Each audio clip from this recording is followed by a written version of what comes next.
un material justamente aluvial y se encuentran unas rocas gigantes. Son, ya no hablamos de cantos, sino que hablamos como de boulders, eso así, bloques, ¿verdad? Entonces, lo que ellos hacían, por ejemplo, es, primero ellos usar cimentaciones de bajo desplazamiento. O sea, por ejemplo, los pilotes H o los tubulares sin tapa, porque es menos probable que se te estanque. Por ejemplo, un pilote H, si tienes gravas, más probable que el pilote H pase por ahí por la grava, porque hay por donde la grava moverse. En cambio, si uno tiene un pilote de concreto, vas a pegar con la grava. Va a pegar porque va a pegar, no hay mucho que darle vuelta. Dependiendo de las ¿cómo se llama? De las capacidades que necesites, no sé para qué tipo de tamaño, los tubulares pueden ser lo suficientemente grandes, porque si el tubular es bien grande, puede incluso dejar pasar esas gravas por el centro, ¿no? Por ejemplo, en este proyecto nosotros estábamos usando, creo que no puse los tubulares del tamaño, pero estamos hablando de más de 2 metros, o sea, de diámetro. O sea, son pilotes bien grandes, que si solo tenemos gravas, sí han de poder traspasar. Y lo otro es usar pruebas como esta. ¿Por qué? ¿Qué es la ventaja de esas PDA? Que si uno las conecta, ¿verdad? Y las va golpeando, la prueba le va diciendo qué capacidad alcanza. Entonces, si tú, por ejemplo, no llegaste, si no llegaste a 15 metros, la PDA te dice, a estos 15 metros tú tienes 10 toneladas de capacidad o 20 toneladas de capacidad. Puede que alcance la capacidad que necesita. Y por último, también lo que se puede hacer es con esos tubulares, por ejemplo, lo que a veces se hace es, chévere, ponemos el tubular y en el medio, en el centro del tubular se pone una excavadora o algo así, o una perforadora, ¿verdad? Entonces cuando ya se queda estancada, lo que hace llega, perfora, ¿verdad? Afloja ese material con la perforadora y sigue clavando. Por el mismo hueco, entra, perfora y sigue clavando. O sea, que el mismo pilote le sirve como funda. El mismo pilote sirve como funda, exactamente. Y finalmente, ya dependiendo de las características que tú necesites, el pilote tubular, personalmente, me parece muy flexible. O sea, porque sirve para todo.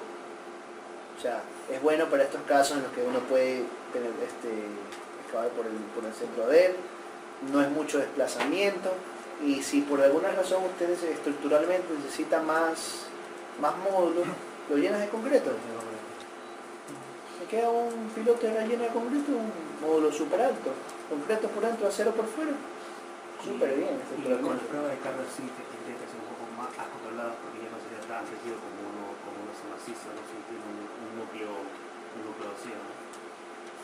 ¿Cómo? O sea, si el piloto tiene un núcleo vacío por donde va esa máquina para ir preparando, para ir avanzando también, sería un poco más débil, ¿no? Claro, o sea, usted dice que como está abierto. Claro, o sea, como que está, o sea, usted dice que se puede claro, porque un núcleo vacío. Porque el núcleo está vacío, sí, puede ser, pero en realidad los tubulares o sea, en verdad serían unos cuantos metros en los que está la grava. Habría que ver, en realidad, qué tanto esfuerzo sería, ¿no? Habría que eso revisarlo. Ahí sí yo no puedo decirlo al ojo. Pero definitivamente sí se puede preexcavar. O sea, la preexcavación en general con el tubular es fácil porque te está protegiendo, ¿no? La grava no te va a caer encima. Porque en grava, preexcavar va a ser dificilísimo. O sea, yo no me imagino cómo va a ser un barrenado ahí, o sea, un prebarrenado, porque si tiene grava, pues le va a quedar cayendo en el hueco. Lo va a hacer el hueco y le va a caer más. Y le va a hacer el hueco y le va a caer. No es que no tiene casi nada de cohesión ni de estabilidad, pues, ¿no? Por ejemplo, yo he tenido un fallo humano dependiendo de eso y volver sobre los costos de pilotaje y una planta de cimentación para cuántos pisos. Y eso es lo que me hace también en cuenta que mi planta era más barata que el piloto que el pilotaje y dependiendo de cuántos pisos tienes. En esos casos Claro, es y más económico. yo imagino que eso también es lo que hacen aquí, porque yo veo que aquí tienen como aquí el nivel freático, no sé cómo está el nivel freático. En Lima, céntrica está muy deprimido, muy por Entonces, debajo de los 50 metros. Entonces, en verdad, en esos casos, la excavación sí sale barato, porque todo ese suelo que uno saca, se lo quita al peso del edificio. Entonces, ese peso de excavación, o sea, ayer que fuimos a dar una vuelta en uno de los edificios aquí, creo que tenían 3 pisos de parque subterráneo, 2 pisos subterráneos, entonces, con esos 2-3 pisos, son 3 pisos, digamos, 3 pisos, 9 metros, 9 metros por 20 toneladas, es altísima, o sea, por 2 toneladas, 18 toneladas por metro que estás sacando ahí, y el parqueo no te da ese peso. Sí, las cargas que se transmiten al suelo gravoso, en verdad, en un caso puede llegar a los 10-12 kilos por centímetro cuadrado. Y ya tenemos un edificio con 10 sótanos, un primero. ¿Okay? Los demás sí pueden ser menores, pero ya tenemos un edificio que está en el orden de los 10 sótanos, o sea, 30 metros abajo. Pero aún así, pero si tengo 10 pisos hacia abajo y tengo 20 pisos allá, la diferencia es realmente lo que va a cargar, ¿no?, al suelo. Entonces, en realidad esa diferencia va a ser hasta negativa probablemente, porque con 10 pisos tú sacas más, porque hay aire, pues, ¿no? En el suelo está todo denso. 10 pisos altísimo. Sí, nosotros hemos hecho ensayos de carga directa en el suelo gravoso y las deformaciones alcanzan a menos de 1 milímetro, o sea, no se deforma nada. Pero y que está ahora otra cosa, porque no sé si la grava no va a tener muchos problemas en liquefacción, pero puede estar un poquito, la densidad puede estar un poquito baja, no puede estar un poquito suelta. Ahí también pueden usar esas densificaciones con pesos muertos. O sea, es que uno lo golpea nomás. Lanza, o sea, con una grúa, peso muerto, y lo deja caer, simple y llanamente. Boom, en esa vibración lo densifica. Porque si vas a hacer una superficial no va a llegar hasta un estrato muy bajo. Y luego se vuelve a hacer la prueba y a ver si ya densificó un poco el suelo. Eso también puede densificar. Dependiendo de la carga que se esté transmitiendo. Ingeniero, ¿y qué tan buenos son los pilotes de grava? O sea que pues, están más o menos como el mecanismo que dice usted, que una perforadora va sacando el material y va compactando. Sí, los pilotes de grava en realidad son un mejoramiento de suelo, básicamente. O sea, lo que va a pasar ahora es que tu suelo va a subir de capacidad. Primero, pilotes de grava, asumo que los haces en arcilla o en un material así, entonces te va a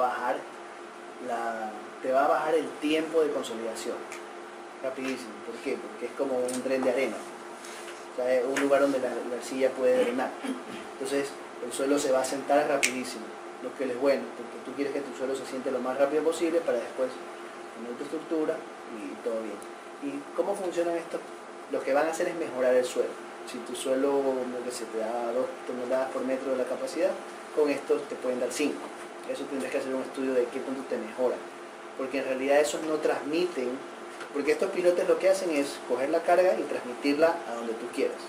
Esos pilotes no van a coger y transmitir, porque no son tan rígidos, no son tan rígidos como estos, y no van a estar conectados a la estructura de la misma manera que estos pilotes. Entonces lo que hacen es como mejorar el suelo. ¿Por qué? Porque en el momento en que tienes... ¿Cuál es tu problema? Tú tienes un suelo, tú tienes una cimentación y tú tienes una fuerza. Entonces en algún momento, ¿verdad? Este peso, esta fuerza va a ser más que esta fuerza que va para acá. Básicamente esa es la idea, ¿verdad? Y entonces, ¿qué es lo que tienes aquí? Esto es resistencia. Resistencia al movimiento, ¿verdad? Entonces, si tú pones aquí un pilote de grava, por ejemplo, esta resistencia va a pasar de así a así. ¿Sí me explico? Eso es más o menos lo que haces con el pilote de grava. O sea, tú coges y tu resistencia la pasas y le haces un pilote de grava aquí, un pilote de grava aquí. Esto lo incrementas bastante. Entonces la falla ya no va a estar por ahí. Pero no funcionan igual que estas cimentaciones profundas. Porque en cambio la cimentación profunda lo que hace es coger tu carga y transmitirla para acá. Entonces esta fuerza ya no va a fallar así, ahora tiene que fallar acá. ¿Sí me explico? Pero mejora el suelo, es un mejoramiento del suelo lo que tú haces. Entonces, como tú sí más o menos manejas lo que es estabilidad de taludes, si sabes lo que es estabilidad de taludes. Soy estudiante. Claro, entonces la estabilidad de taludes más o menos es parecido a la falla de aquí. Entonces, si tú sacaras las fuerzas, ¿verdad? Si esto es un juego de fuerzas, lo único que va a pasar es que esta fuerza va a incrementar bastante y te va a ayudar. Y si es que todo sale bien, no te solo va a fallar. Eso es lo que hacen en realidad los pilotes de grado, un mejoramiento del suelo. Y aparte, la otra ventaja que te digo es que te ayuda para el asentamiento, si es que llegas a tener alguno, porque drena rapidísimo.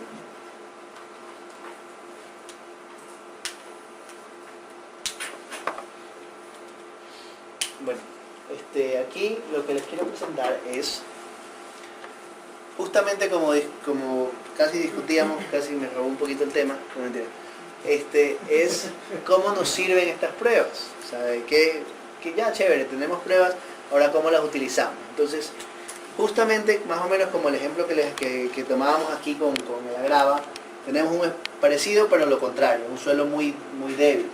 Y entonces este es un método que se llama método racional. ¿Qué es un método racional? Que se usa un poquito, ¿no? La teoría y también la observación. Es en realidad un método observacional, digamos así, ¿no? Entonces, ¿cómo se maneja? Se basa en el método observacional, el método racional que presentó Peck. En realidad Terzaghi lo determinó, pero Peck fue lo que lo puso en un paper. Entonces usualmente hay dos caminos, ¿verdad? Diseño con altos factores de seguridad, o asumimos cosas, asumimos que si el suelo de mi vecino funcionó, asumo que mi suelo debe funcionar. Hacemos asunciones sin estar seguros, pero que puede a veces ser riesgoso, ¿no? Es como justamente digamos, tomemos el ejemplo de la grava que discutimos ahorita. Podemos asumir que el pilote va a dar porque hice unos cálculos y sí da, o puedo asumir que a la persona al lado le penetraron los pilotes y a mí también van a penetrar, ¿no? O sea, son las dos opciones que uno tiene, en realidad no tiene más, ¿no? Entonces esto lo que da la idea es de que combinemos las dos, ¿verdad? Pensemos, ¿qué nos puede pasar? Por ejemplo, en este caso, ¿qué nos puede pasar? Que el pilote se nos quede estancado. ¿Qué hago yo cuando se me quede estancado? Entonces, si hacemos tubulares, cuando se me quede estancado, yo voy a venir y lo voy a bajar. Chévere, ya tengo una solución para eso. ¿Qué pasa si... ¿Qué otros problemas se me pueden presentar? ¿Qué pasa si la capacidad no me dio? Bueno, un tubular lo puedo coger y lo puedo soldar y lo hago más largo. Ya chévere, tenemos solución para eso. ¿Qué pasa si por ejemplo, qué otra cosa nos puede pasar aquí? ¿Qué pasa si, como decía el ingeniero, me colapsa porque lo barrené y las presiones laterales son muy altas y me colapsó el pilote? Oye, ahí no hay nada que pueda hacer, pero ya me colapsó. Entonces ahí uno tiene que decir, chuta, tengo que estar seguro, bien seguro, de que el pilote no me va a colapsar, porque para eso no tengo solución. Ahí no puedo usar el método observacional, porque la observación, ahí digamos que es que él tiene miedo de que no le vaya a penetrar, pero para eso tiene su contingencia. Pero para que el piloto colapse, no hay contingencia. Entonces ahí, por ejemplo, no aplica el método observacional. No aplica para ese caso. O sea que uno tiene que asegurarse antes de entrar, ya sea usando un factor de seguridad más alto o algún tipo de prueba, de que no va a colapsar, porque para colapso no hay contingencia. Entonces, así...